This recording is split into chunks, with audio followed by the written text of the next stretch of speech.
the Allies and the Axis, whatever they... Well, you got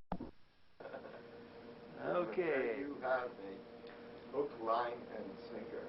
Well, we're meeting finally in an interview with Dr. Michael Wolff, the author of Catchers of Heaven, and a fascinating individual. And we're going to try to just have a casual conversation of two like minds trying to get to the facts as we can find them. Even though his book is labeled fiction, I believe there's a lot of non-fiction in it. And Michael has stated the only way he was able to get a copyright is to label it fiction. Correct. So a lot of researchers have been trying to find out the wheres and whys and whos and whats of your life, and it's been very difficult. But I'm not here to defend you or to offend you. I'm only here just to have an interview with you and let you express your thoughts. You have more information, my friend, than I ever realized you had. And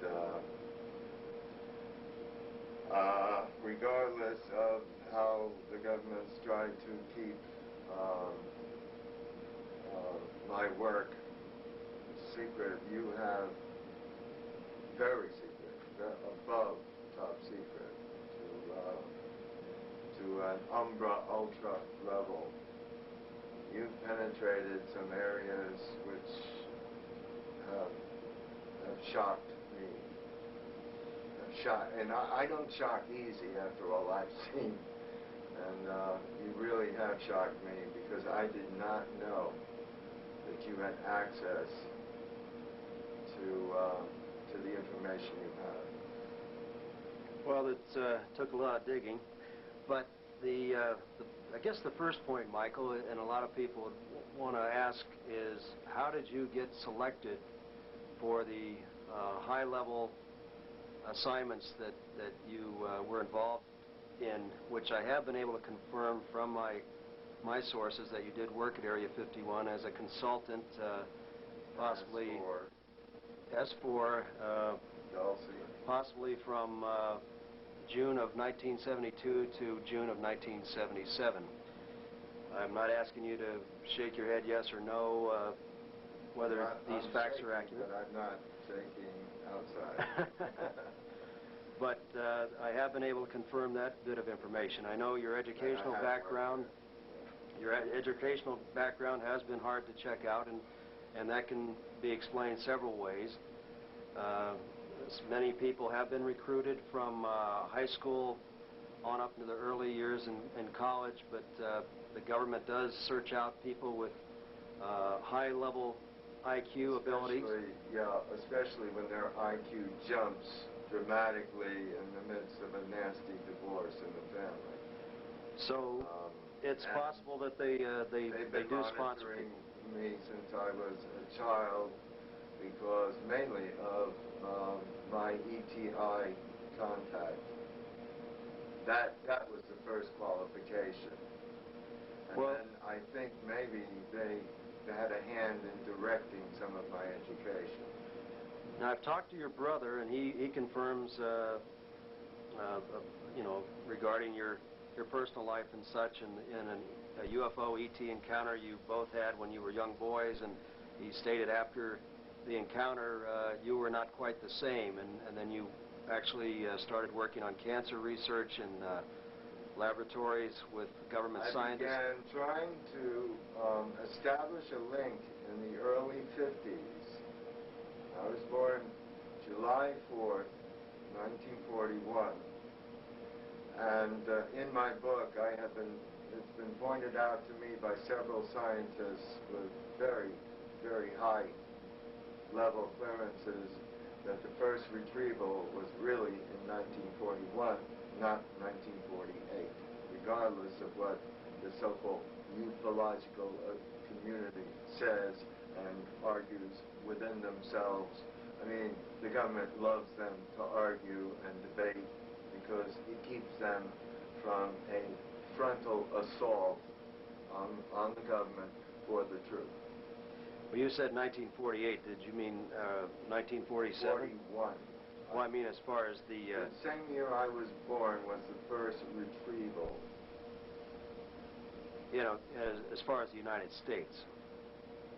As in the Pacific Ocean by the United States, yes. Because I've confirmed some information that the Germans in 1940, or make that 1933 actually, had retrieved a craft, evidently in a small town in They Germany. had retrieved parts of a craft, but not essentially enough to have the know-how to back engineer it. Right. It was, and evidently there were no beings on board. It was more like a monitoring craft, from what I understand. It was a surveillance vehicle. That's right. So actually the first crash of one with ET beings on board was in America, I guess.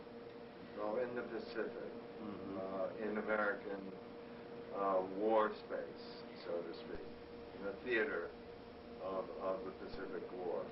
Now, I have been able to definitely get confirmation that you have at least a BS and a master's degree in some high-level areas.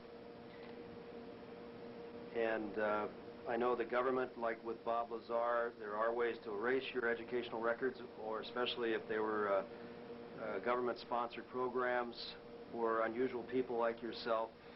And so it's hard sometimes to back up your story. But the point is, there's a lot of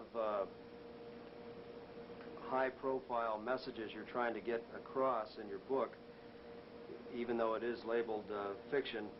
And I think a lot of the points in there, and there's, if you read between the lines, there's a lot of secret information, and definitely the information on cloning and some other black projects seem to check out. My first copyright being 1993, a lot has come out that I have not predicted, but said has already been done.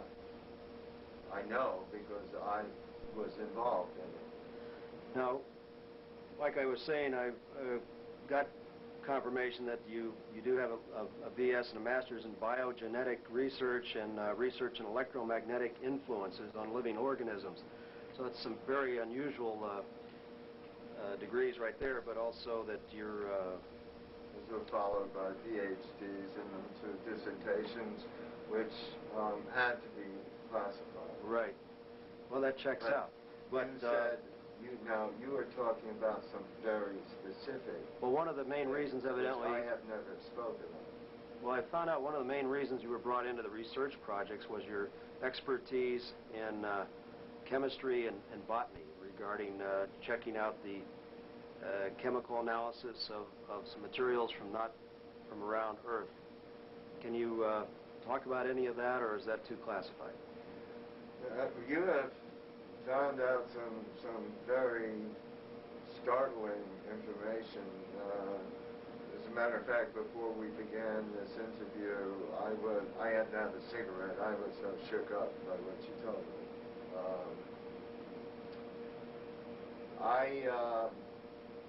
I'm not going to deny what you've said. I think that maybe the time has come where I know some people's lives